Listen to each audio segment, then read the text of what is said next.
The champagne bubbles rise in the flute, a pointless effervescence in a room that feels like a cage. The air here is thick with fake smiles and the cloying scent of money and success I don't possess. My sister, radiant and cruel in white, is the sun around which this glittering, suffocating universe revolves tonight. Her laughter, high-pitched and sharp, cuts across the murmur of polite conversation.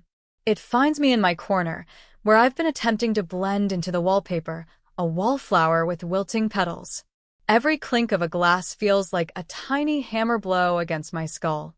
Every perfectly coiffed head turning towards her, towards the center of this celebration, reminds me I'm on the periphery, the guest everyone tolerates but nobody truly sees, unless they're looking for confirmation of their own elevated status. I clutch the glass, condensation cold against my palm, a mirror to the cold not tightening in my stomach. The music is some smooth jazz, meant to soothe, but it grates on my nerves, a soundtrack to my own inadequacy laid bare under the harsh glow of expensive chandeliers. My dress feels wrong, too plain, too dark amidst the pastels and jewels. I feel like an imposter, a shadow invited only to make the light around my sister seem brighter. And maybe, just maybe, to receive her pity, or worse, her condescension. Let me know where you're watching from and what time it is. And if you haven't already, please subscribe. It helps me more than you know. I came tonight because I am, after all, her sister. The younger one. The one who never quite measured up. Not in school, not in career, and certainly not, according to the whispers I've always heard, in love. She's always had an effortless grace, a magnetic pull. Things just seemed to happen for her. Opportunities fell into her lap. People flocked to her side. And men, well, men fell at her feet. My path has been different. A constant uphill climb. Every small gain hard won. Every step forward met with resistance. Love, for me, has been a quiet, steady build, away from the spotlight, away from the kind of grand pronouncements this party represents. It's been private, precious, something I guarded fiercely, perhaps too fiercely, from the prying eyes of a family who measures success in decibels and diamond carats. I wanted to celebrate her engagement. I truly did. The part of me that still remembers scraped knees shared and secrets whispered in the dark. But the air in this room is thick with history, with 1,000 tiny slights, a lifetime of being measured and found wanting. My desire tonight was simple: arrive, offer congratulations, smile politely, and escape as quickly as dignity allowed. I didn't want confrontation. I didn't want to be seen. I just wanted the night to pass without incident, without adding another chapter to the long, painful novel of our complicated relationship. I wanted to be a ghost at the feast, there and gone without leaving a ripple. But ghosts, it turns out, can still be haunted. And my sister has always been an expert in conjuring my particular demons. She drifts across the room, a white swan gliding through a lesser flock. Her fiancé, a man who looks exactly like the kind of man you'd expect her to marry, tall, impeccably dressed, with eyes that hold a polite, practiced distance, is by her side, beaming a generic, contented beam. She spots me, or rather, she allows herself to spot me. A slow smile spreads across her face, the kind that doesn't reach her eyes. It's the smile of a predator who has just located her preferred prey. My stomach does a slow roll. I consider making a dash for the exit, claiming a sudden illness, a forgotten appointment, anything. But my feet feel rooted to the floor. The room seems to tilt slightly. There is no escape. Not from her. Not tonight. She navigates the crowd with purpose, her arm linked through her fiancé's. They are a unit, a power couple in miniature, exuding an aura of untouchable success. As they approach, the air around me seems to thin, making it harder to breathe.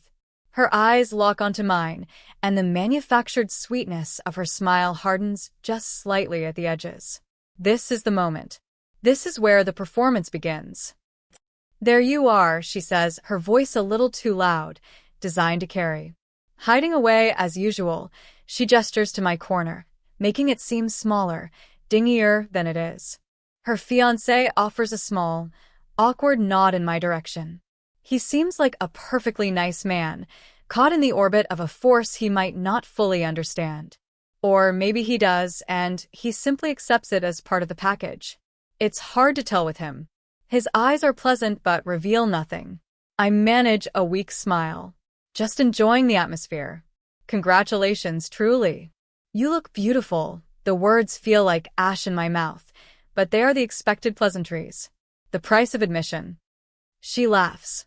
A light, airy sound that nonetheless manages to feel heavy, weighted with history. Thank you. It's such a wonderful night.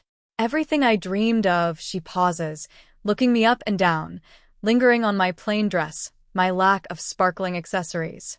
Her gaze isn't assessing, it's dismissing. It's the look of someone confirming a long-held belief. Then she lowers her voice, leaning in slightly, though still loud enough for a few nearby ears to strain to listen.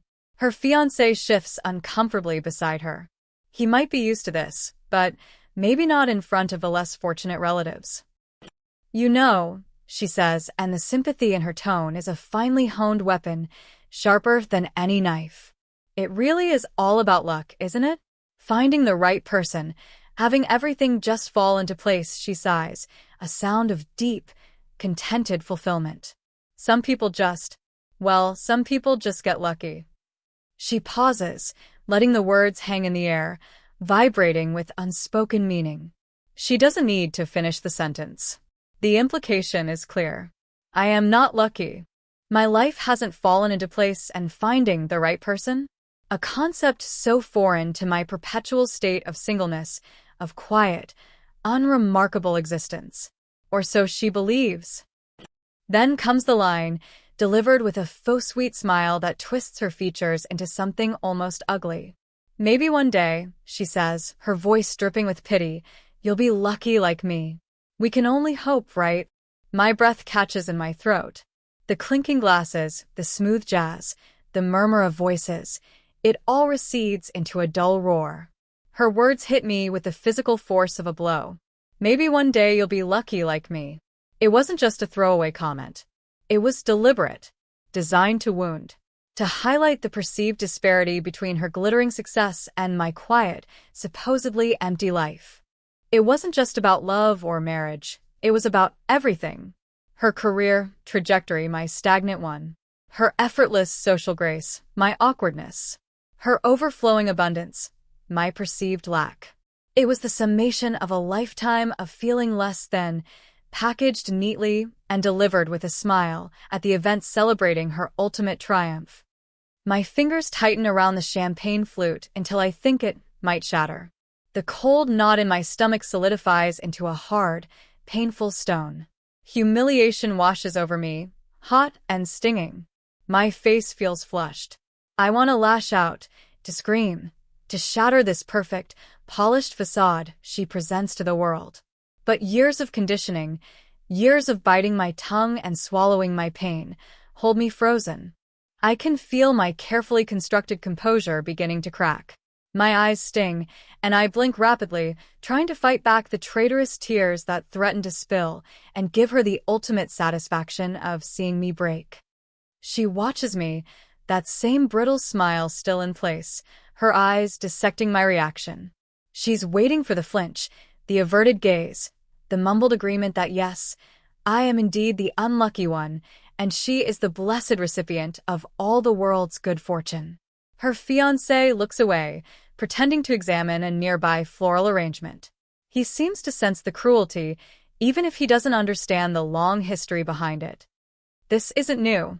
This is a pattern woven into the fabric of our relationship. Since we were children, competing for our parents' attention, for the approval of teachers, for the affections of friends. She always won. Or, perhaps more accurately, she always made sure I lost or felt like I had. My quiet achievements were overshadowed by her grand pronouncements. My small joys were met with thinly veiled pity.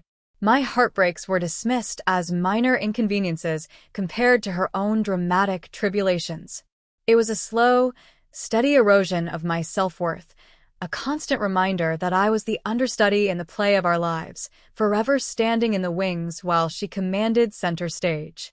And tonight, on her biggest stage yet, she was delivering her most cutting line, the one that confirmed her victory and my supposed defeat in the most personal arena, love and partnership. Maybe one day you'll be lucky like me. The words echo in my mind, a mocking refrain. I try to breathe, but the air is too thin. My vision blurs slightly. I feel exposed, vulnerable, laid bare in this room full of strangers and acquaintances who probably already know the narrative. The successful sister, the struggling sister. My early struggles weren't just about finances or career.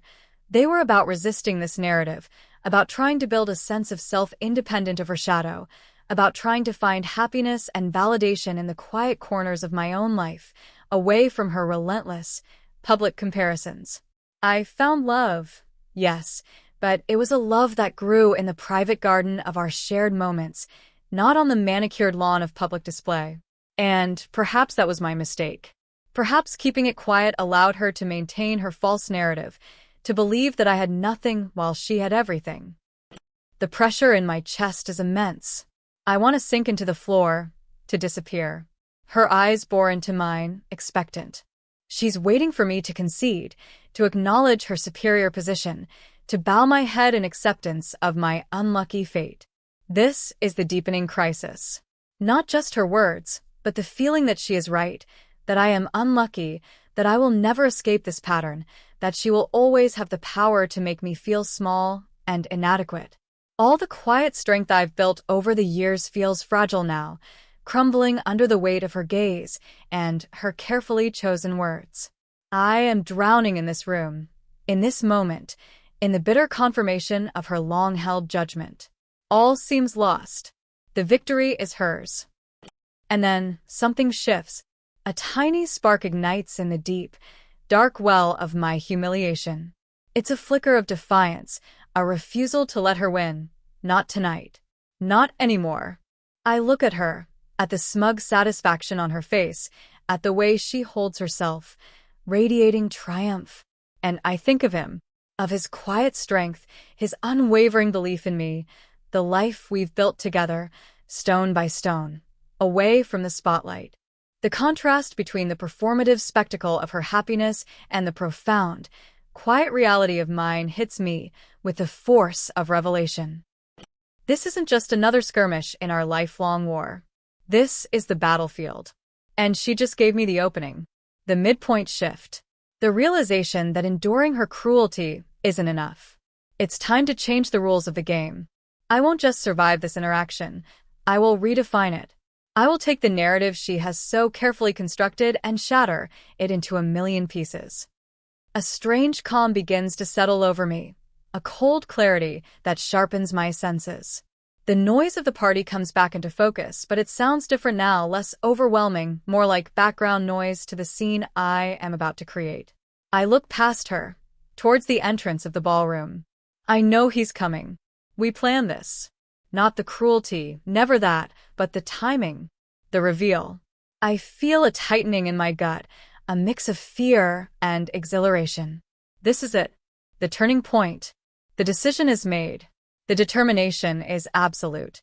I will not be the unlucky sister tonight. I take a deep breath, and this time, the air fills my lungs, strong and clear. I meet her gaze, and I can feel the shift in my own eyes. The flicker of pain is gone, replaced by something cold and steady.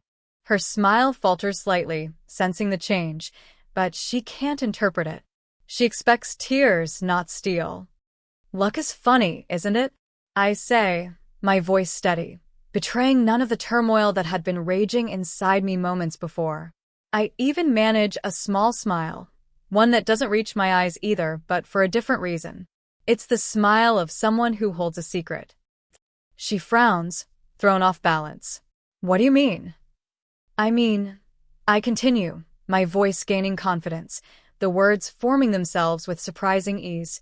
Sometimes the things that seem like bad luck are just waiting for the right moment. The smooth jazz suddenly feels louder.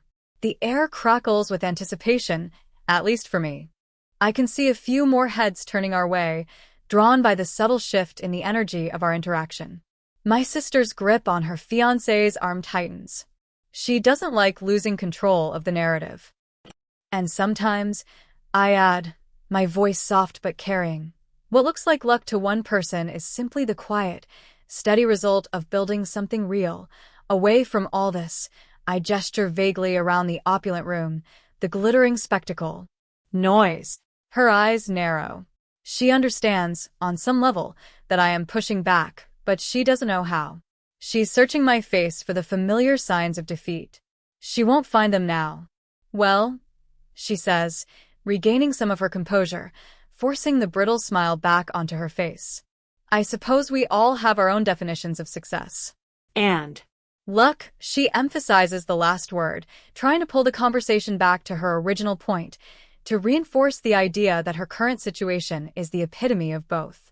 She glances towards the entrance again, perhaps expecting a new wave of admiring guests to distract from this uncomfortable turn. And that's when he walks in. The chatter near the entrance dies down for a moment as people turn their heads. He's not wearing a suit like the other men. He's in dark trousers and a crisp, open-collared shirt, simple and elegant. He looks calm, composed, his eyes scanning the room. He's not looking for the center of attention. He's looking for me. My sister turns her head, following my gaze. Her expression is one of mild curiosity, wondering who could possibly command my attention at her party. Then her eyes land on him, and something flickers across her face, confusion, then recognition. She knows him. Not well, perhaps, but she's met him. At casual family gatherings, she barely paid attention to, dismissing my friend as unimportant, just another placeholder in my supposedly lonely life. He sees me. His face breaks into a genuine smile, one that reaches his eyes, filling them with warmth and steady affection. It's a stark contrast to the practiced smiles that have been circulating in this room all night. He starts walking towards me, a man on a mission. My sister watches him approach. Her head tilts slightly. Her brow furrows. The puzzle pieces aren't fitting together in the picture she has in her mind. He's walking towards me. With purpose. He's not just a guest. The realization begins to dawn, slow and terrifying for her. As he gets closer, I can see the small, dark velvet box in his hand. He's not hiding it. He's holding it casually, confidently, like it belongs there. Like he belongs here, by my side. My sister's eyes fix on the box. Her smile vanishes completely. Her face pales. She turns to look at me, her eyes wide now, searching mine frantically. She's looking for a sign that this isn't what it looks like, that he's here for some other reason, that the box holds something else entirely. But the look in my eyes gives her no comfort. It's not the defeated look she expected. It's something she's never seen before, quiet certainty, cold vindication. He reaches me. He stops directly in front of me, blocking out the rest of the room. His eyes are only for me. He reaches for my hand, takes it in his.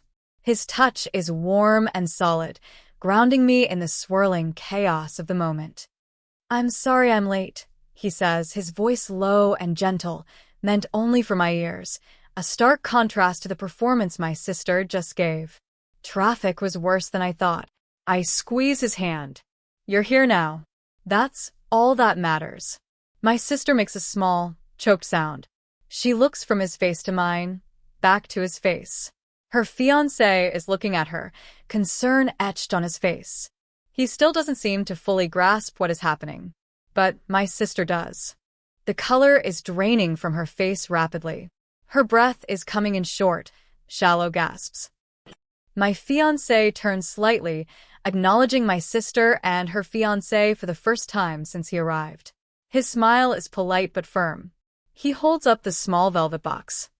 "We wanted to wait," he says, his voice calm and clear, carrying across the suddenly hushed space around us. The smooth jazz seems to fade into nothingness. All eyes are on us, on the box. "We wanted this to be something we shared with family first." He looks back at me, his gaze full of love. But I couldn't wait another moment. He opens the box. Inside, nestled on the satin cushion, is a ring. Not ostentatious, Not a boulder of diamonds like my sister's, but elegant, classic, a single beautiful stone that catches the light and seems to pulse with a life of its own. It is perfect. Ours. My sister stares at the ring, her eyes fixed, unblinking. Her jaw slackens. The smugness, the cruelty, the carefully constructed facade, it all cracks, splinters, and falls away, revealing a raw, gaping wound of disbelief and shock. Her perfect world, built on the foundation of my perceived failure, is collapsing around her. She thought I was unlucky, alone, languishing in pity. She thought she held all the cards, all the success, all the happiness.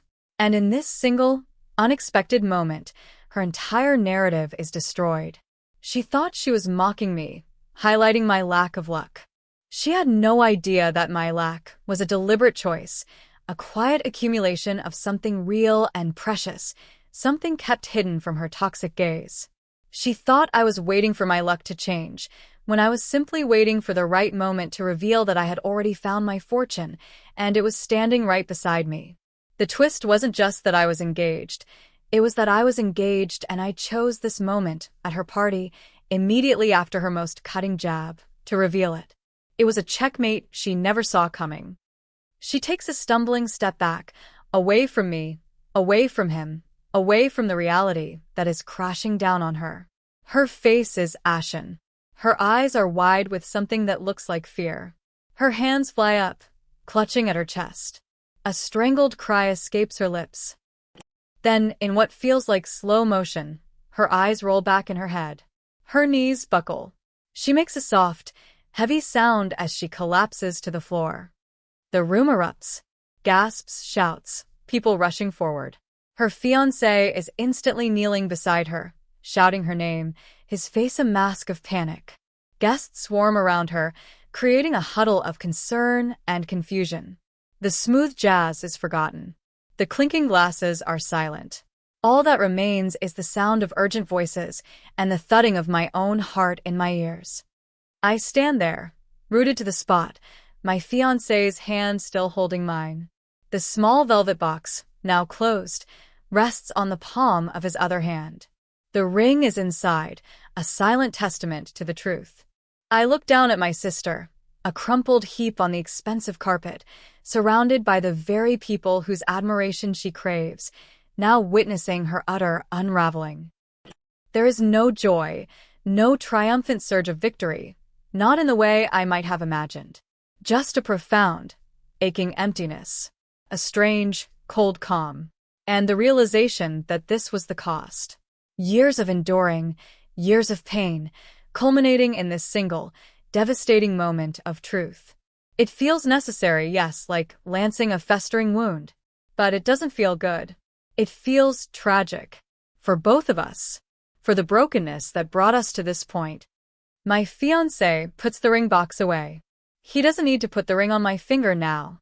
The message has been delivered. The truth has been revealed. He puts his arm around my shoulders, pulling me close. His presence is a silent affirmation, a stark contrast to the drama unfolding on the floor. We are a unit. We are real. We are not a performance. Security and staff are moving quickly, clearing a space, calling for medical assistance. The party, the meticulously planned celebration of my sister's triumph, has ground to a halt, irrevocably derailed by the weight of her own toxicity crashing back down on her. The air is thick with tension, with whispers, with stunned silence. Some people are looking at me, their expressions unreadable. Curiosity? Judgment? A dawning understanding? I don't know, and in this moment I don't care. Their opinions, their judgments, have always been filtered through my sister's narrative anyway. Let them see the truth for themselves. We stand there for a long moment, my fiancé and I, a quiet island in a sea of commotion. He doesn't ask if I'm okay. He knows. He just holds me, his presence a silent anchor. I look at my sister, still on the floor, being tended to by strangers. And I think of all the years. All the small cuts, the casual cruelties, the relentless need to diminish me to elevate herself. It wasn't just about sibling rivalry. It was about something darker, a deep-seated insecurity in her that she projected onto me, trying to make me the keeper of her shadows so she could bask in an artificial light. This moment, this collapse, is the physical manifestation of her world imploding. Built on a lie of my inadequacy, it could not withstand the simple, undeniable truth of my happiness, my partnership, my own quiet, profound luck. It's not the kind of luck she understands, the kind that's loud and flashy and demands attention. It's the quiet luck of finding someone who sees you, truly sees you, and loves you for exactly who you are, flaws and all. The luck of building a life based on mutual respect and shared dreams, not on proving someone else wrong. As the commotion continues, my fiancé gently steers me away from the center of the crowd, towards a quieter corner of the room, then towards the exit. We walk past the stunned faces, the hushed conversations. Nobody tries to stop us. The air outside is cool and clean, a blessed relief after the stifling atmosphere of the ballroom.